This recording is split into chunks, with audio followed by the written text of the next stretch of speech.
Part 1: The Empire and the Reich, 1939 to 1941. The world had known wars before, but nothing in all of human memory would prepare it for what was coming. By the late 1930s, two nations stood poised on opposite ends of the world, both driven by ambition, ideology, and destiny. In the heart of Europe, Germany, reborn under Adolf Hitler, dreamed of domination and racial purity. Across the seas, Japan, led by Emperor Hirohito and guided by a military elite, sought to carve an empire across Asia and the Pacific. Both saw themselves not as aggressors, but as saviors, each carrying a vision to restore order to a chaotic world. Each believed they were chosen, and both would plunge humanity into its darkest age. Germany, the dream of the thousand-year Reich. In 1939, the streets of Berlin pulsed with confidence. Hitler's words had transformed a broken nation into a machine of belief.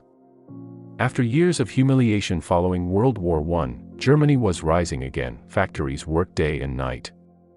Military parades filled the avenues. Propaganda filled the air like music, but beneath the pageantry lay fear. Opponents disappeared quietly into the night. Jewish businesses were boycotted, synagogues burned, and neighbors turned away from one another, afraid of being accused of disloyalty. The ideology of Aryan supremacy was no longer whispered, it was shouted. The Nazi state promised unity and glory, but demanded total obedience. Japan, the empire of the rising sun. Meanwhile, halfway across the world, Japan's sun rose high and red. For decades, the island nation had been transforming itself, modernizing, militarizing, and hungering for expansion. By 1937, Japan had invaded China, capturing cities with brutal efficiency. The ancient capital of Nanking fell in a storm of horror. Japanese soldiers, fueled by years of indoctrination, committed atrocities that shocked even hardened war correspondents. Tens of thousands were killed, countless women violated. For Japan's leaders, this was destiny. For the world, it was a warning. The emperor, Hirohito, was worshipped as divine, a living god who embodied Japan's soul. Under him stood men like General Tojo and Admiral Yamamoto, who believed that Japan's future lay in total domination of the Pacific. Japan's military textbooks taught that surrender was shameful, that death for the emperor was the highest honor. Every schoolchild learned it.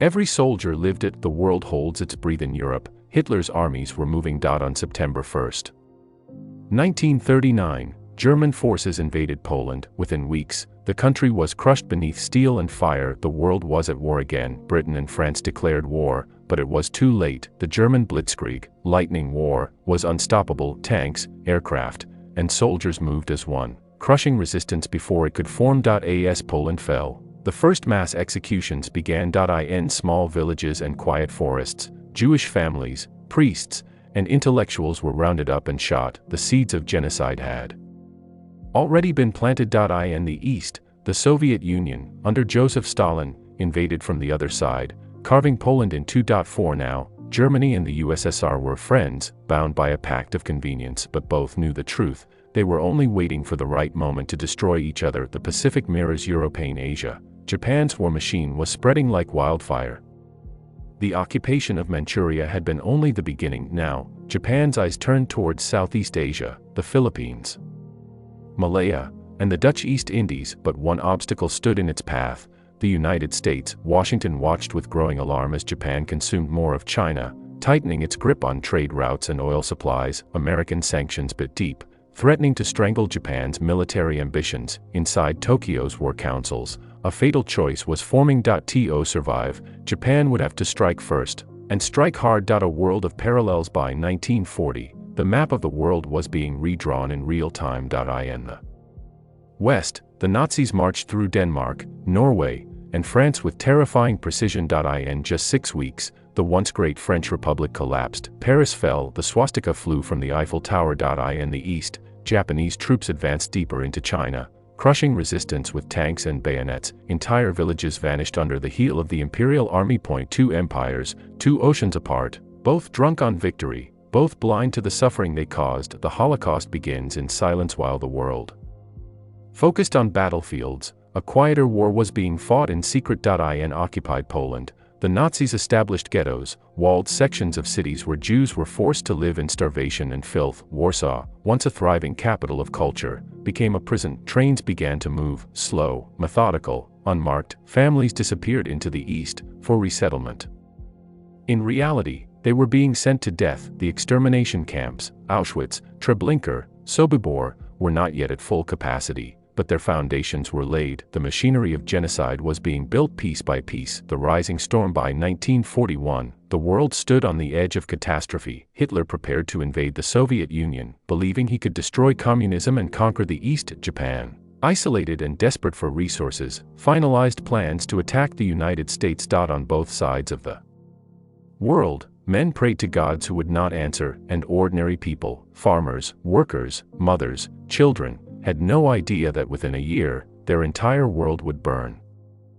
Part 2, December 7, 1941, the day the world changed. History often turns on a single morning. For the world, that morning came on December 7, 1941. Across the calm blue waters of the Pacific, the island of Oahu, Hawaii, still slept. It was Sunday. The air was warm. The palm trees swayed in a soft breeze. In the distance, battleships rested quietly in Pearl Harbor, proud symbols of American power. But far above them, unseen in the dawn sky, the future was already coming, on wings painted with the red circle of the rising sun. The attack at 7:55 a.m. The first Japanese bomb fell, then another, then hundreds. The sky erupted in fire. Japanese Zero fighters screamed down from the clouds, strafing decks and runways. Torpedoes sliced through the harbor's still waters, striking the great ships at anchor. The USS Arizona exploded in a single blinding flash, a fireball that split steel like paper.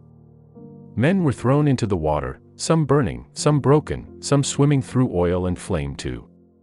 Survived. In less than 2 hours, more than 2,400 Americans were dead. Half the Pacific Fleet lay crippled. Smoke blackened the Hawaiian sky. Across the ocean, the Japanese military celebrated. The attack had been a stunning success. Admiral Isoroku Yamamoto, the men who had planned it, bowed to the emperor. Japan had drawn blood and awakened a sleeping giant. A war without borders. The next day, December 8, President Franklin D. Roosevelt addressed Congress. His voice was calm, his words immortal. A date which will live in infamy.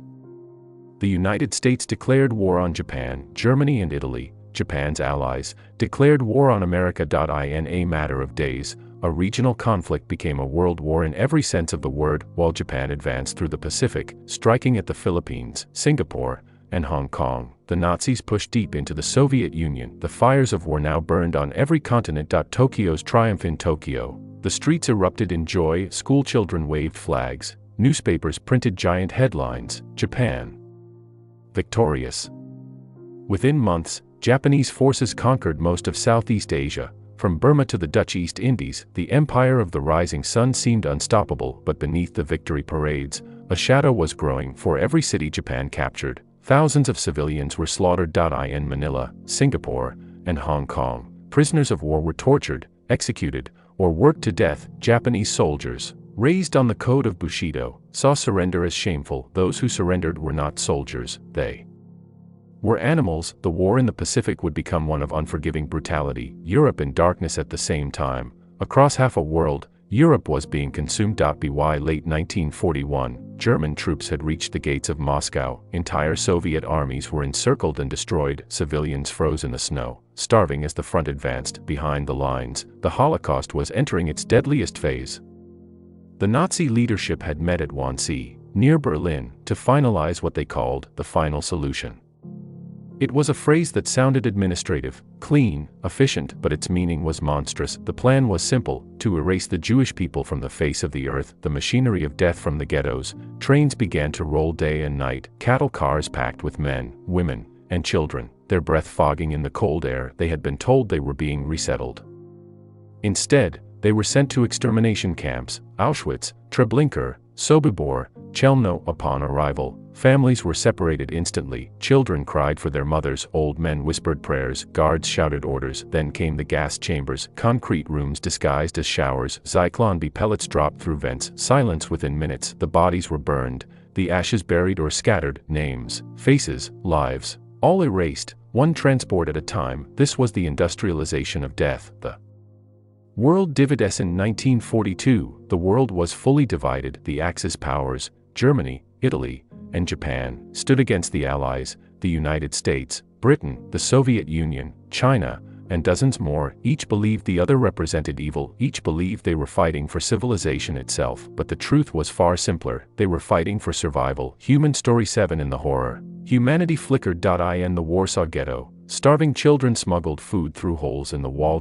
In the forests of Eastern Europe, partisans, Jews, Poles, Russians, fought back with stolen rifles and courage alone. In Tokyo, some citizens began to whisper doubts. Mothers asked why their sons never came home, but questioning the war was treason, and treason was death. In both hemispheres, fear ruled the air like oxygen. Yamamoto's shadow. In early 1942, Admiral Yamamoto watched as his empire stretched to its greatest extent, from the shores of India to the islands of Hawaii, but he knew the truth: Japan had won.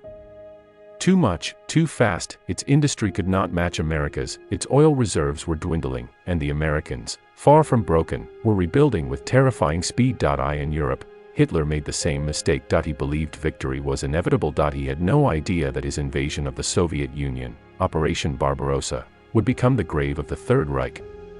The turning point approaches. By the end of 1942, the tides of war began to shift. At Stalingrad, Soviet soldiers held their ground through winter hell. At Midway, in the Pacific, American aircraft sank 4 Japanese carriers in one day, a blow from which Japan would never recover.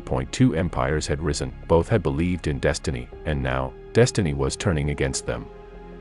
Part 3, Fire Across the Earth, 1942 to 1943. The year was 1942. The world had been at war for 3 years, entire nations had been reshaped by fire, cities turned to ruins, oceans filled with steel, and skies darkened with smoke. It was a time when death had become ordinary, a number, a habit, a rhythm, but beneath the destruction, the heartbeat of humanity still struggled to be heard. The Pacific burns. In the endless blue expanse of the Pacific, Japan's empire stretched like a great net, from Burma to the Solomon Islands, but for the first time, that net began to tear. In June 1942, near a small coral atoll called Midway, fate changed course. Japan's plan was bold: to destroy the remaining American aircraft carriers and secure its dominance of the Pacific. Admiral Yamamoto, the architect of Pearl Harbor, commanded the fleet, confident, precise, and calculating.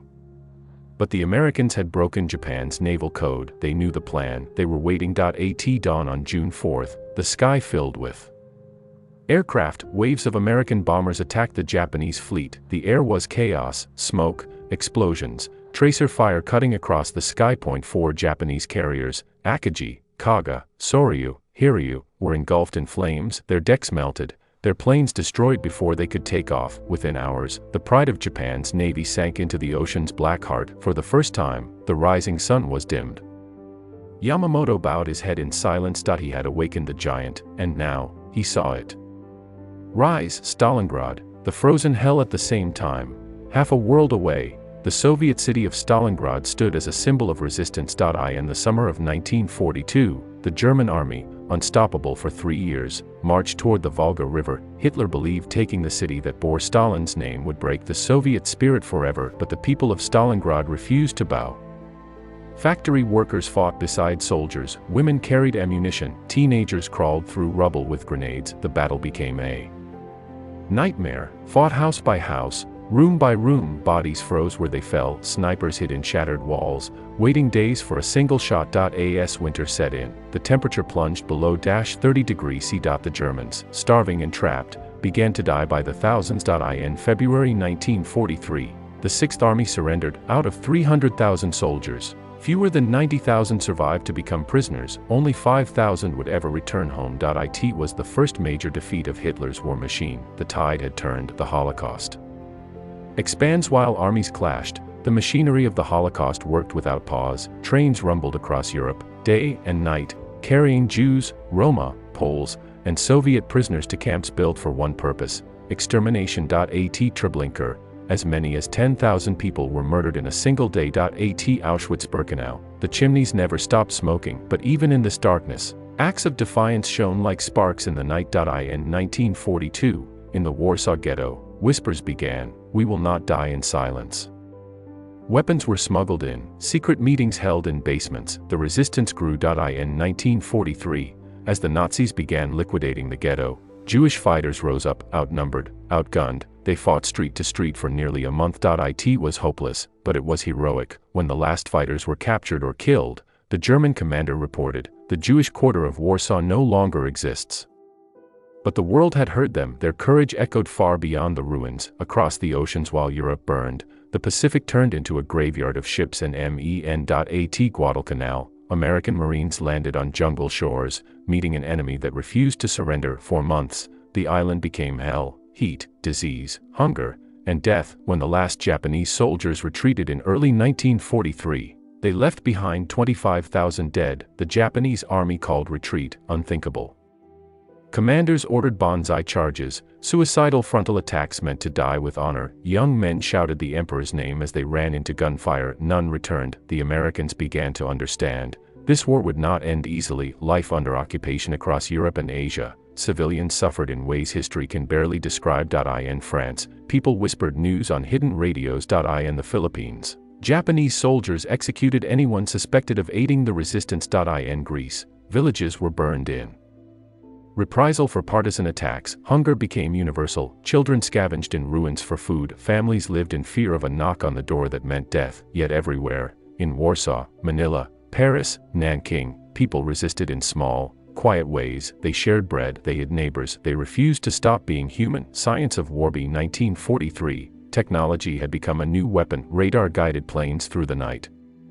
Tanks grew faster. Deadlier bombs could destroy entire city blocks in minutes. In secret laboratories across Germany and America, scientists raced to build something even more powerful, something that could end the war forever, but no one yet understood what it would mean for the world. The turning of fate from 1942 to 1943, the world's momentum shifted. Germany, once invincible, was now defending its conquests. Japan, once triumphant, began to lose ground island by island.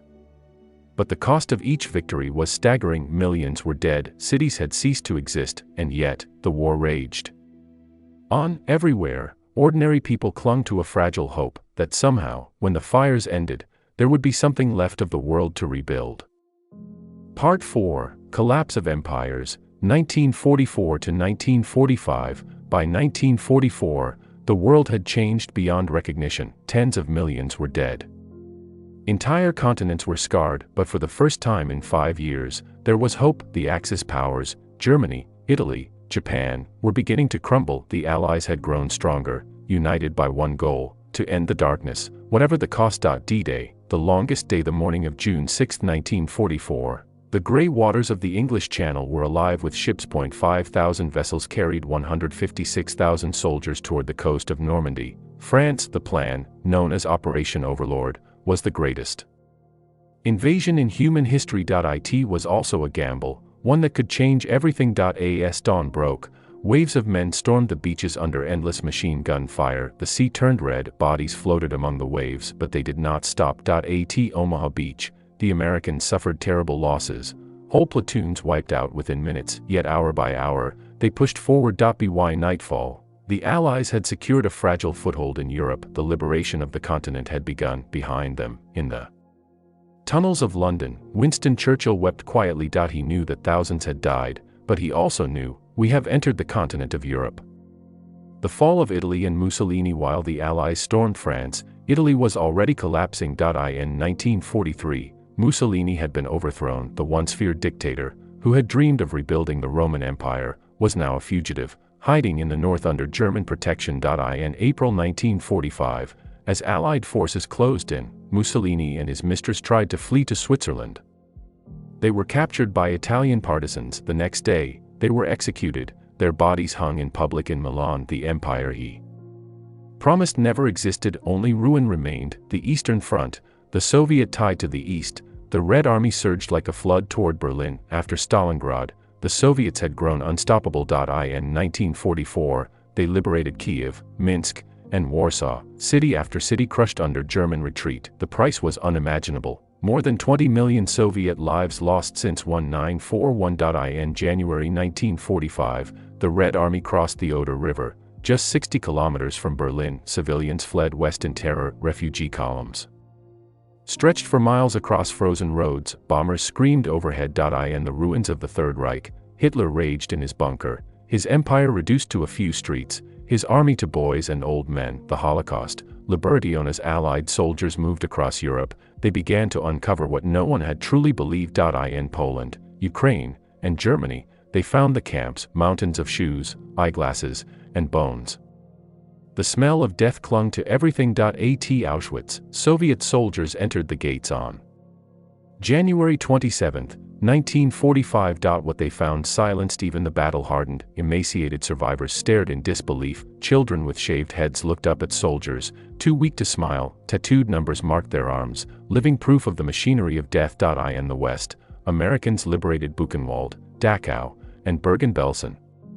General Eisenhower ordered journalists and soldiers to take photos, to record every atrocity, get it all on record, he said, because someday someone will say this never happened. Japan, the last empire standing. Even as Germany fell, Japan fought on, relentless, unbroken. By 1944, the Allies had captured the Mariana Islands, allowing bombers to strike the Japanese homeland, but Japan's leaders refused to surrender. Instead, they unleashed a new weapon. The kamikaze, young pilots, barely 20, took off knowing they would never return. They crashed their planes into American ships, turning themselves into living bombs. It was not madness, it was faith twisted into fatalism. In one diary found later, a kamikaze wrote, "I am not afraid of death, only of dying without meaning."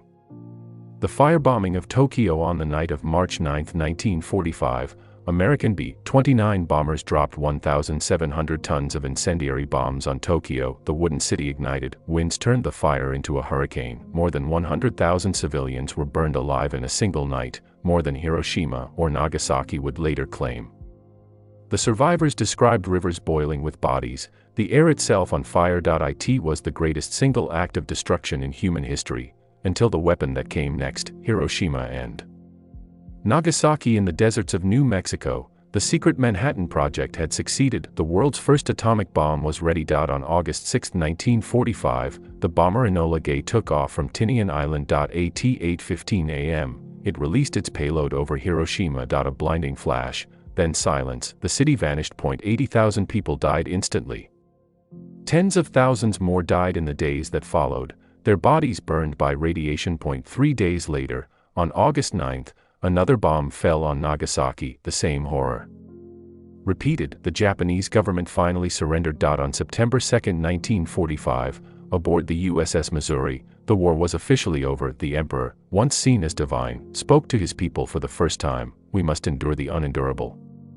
The world after. When the guns fell silent, the world faced a new kind of silence, one filled with ghosts. Europe was in ruins. Asia lay shattered. Over 70 million people had died, soldiers, civilians, children, all gone. In the ashes of the war, new powers rose, the United States and the Soviet Union, two victors with opposing dreams. The Cold War had already begun. At the same time, the United Nations was born, a fragile promise to prevent another global catastrophe. In Nuremberg, the leaders of the Third Reich were tried for crimes against humanity. For the first time in history, justice reached beyond the battlefield, but justice could not bring back the dead. It could only remind the living of what they must never forget. Epilogue: the echo of humanity. From the ashes of Hiroshima to the ruins of Berlin, from the forests of Poland to the islands of the Pacific, the Second World War left behind one truth: that humanity is capable of both unimaginable evil and incredible courage. The same hands that built the gas chambers also built the bridges of peace. The same minds that created the bomb also dreamed of a world without war. History remembers the horror, but it must also remember those who fought to end it, those who survived to tell it, and those who believed, even in darkness, that light would return. If the war has taught us anything, wrote a soldier in 1945, it is that peace is not given, it is made.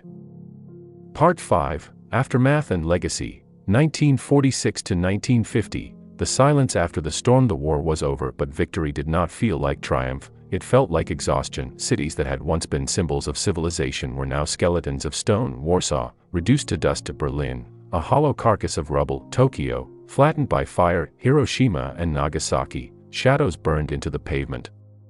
Across continents, millions wandered through ruins, searching for names that no longer answered. Mothers carried photos of missing sons. Children waited at train stations for parents who would never return. Europe, once the heart of the world, had become a graveyard. The Nuremberg trials in November 1945, in the city of Nuremberg, a tribunal of nations gathered to judge the architects of terror. Inside a courtroom built from the ruins of Germany, 24 leading Nazis stood trial for crimes against peace, war crimes, and crimes against humanity. For the first time in history, the world declared that there were laws higher than the orders of men, that following orders was no defense against evil. Witnesses described the camps, the gas chambers, the medical experiments. Film footage of the liberated camps was shown to the court. Even hardened soldiers wept when the verdicts were read. 12 were sentenced to death, including Göring, Ribbentrop, and Keitel. Others received life imprisonment.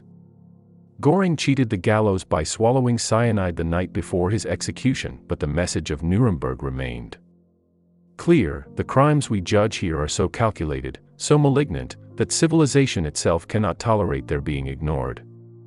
The phrase, crimes against humanity, entered the language of law and conscience forever. Japan on its knees across the world, another defeated empire faced judgment. In Tokyo, under the shadow of Allied occupation, the International Military Tribunal for the Far East began in 1946. Japanese generals, politicians, and war leaders were accused of atrocities across Asia: the massacre at Nanjing, the use of forced labor, and the abuse of prisoners of war. Emperor Hirohito, though spared from prosecution to preserve stability, publicly renounced his divine status. For the first time in Japanese history, the emperor spoke as a man, not a god. His words were broadcast to a broken nation. The war has not necessarily developed in Japan's favor. We must bear the unbearable. The country was in ruins, cities destroyed, industries gone, millions homeless and starving. Yet in that desolation, a quiet transformation began. The American occupation and rebirth. From 1945 to 1952, Japan was under the control of the Allied powers, led by General Douglas MacArthur. His mission was not vengeance, it was reconstruction. He dismantled Japan's military, disbanded the secret police, and helped write a new constitution. For the first time, Japan would become a democracy. Women gained the right to vote, freedom of speech was restored. The emperor became a symbol of the state, not its ruler. Factories reopened, children returned to schools rebuilt from ashes. Rice fields once trampled by tanks grew green again. By the late 1940s, Japan was no longer an empire of war, it was becoming an empire of innovation and peace. Germany divided. Meanwhile, Germany lay split between the victors. The Soviets controlled the East, and the Western Allies, America, Britain, and France, controlled the West. Of Berlin, once the proud capital of the Reich, was divided by barbed wire and checkpoints. Families were torn apart overnight. In the East, Stalin imposed a harsh communist regime. In the West, the Allies rebuilt democracy and industry. 2 Germanys were born, and a new conflict began to brew. The Cold War had arrived. The United Nations hope for a broken world. Out of the ashes of global war came the fragile hope of unity. In 1945, delegates from 50 nations gathered in San Francisco to create the United Nations. Its mission, to prevent another world war, to preserve peace, and to defend human rights. The Universal Declaration of Human Rights, adopted in 1948, was a direct response to the Holocaust and the war's atrocities. It declared that every human being has the right to life, liberty, and dignity, no exceptions. For many survivors, it was the first time the world spoke for them instead of over them. The survivors in displaced persons camps across Europe, survivors of the Holocaust, tried to rebuild their lives. Most had lost everything: families, homes, even names. Some went to America, others to the new state of Israel, founded in 1948 as a homeland for the Jewish people. They carried scars that time would never erase. One survivor, a woman from Poland, said in an interview years later, "We had to learn how to live again. How to laugh, how to sleep without fear. The war ended, but inside us, it never really did."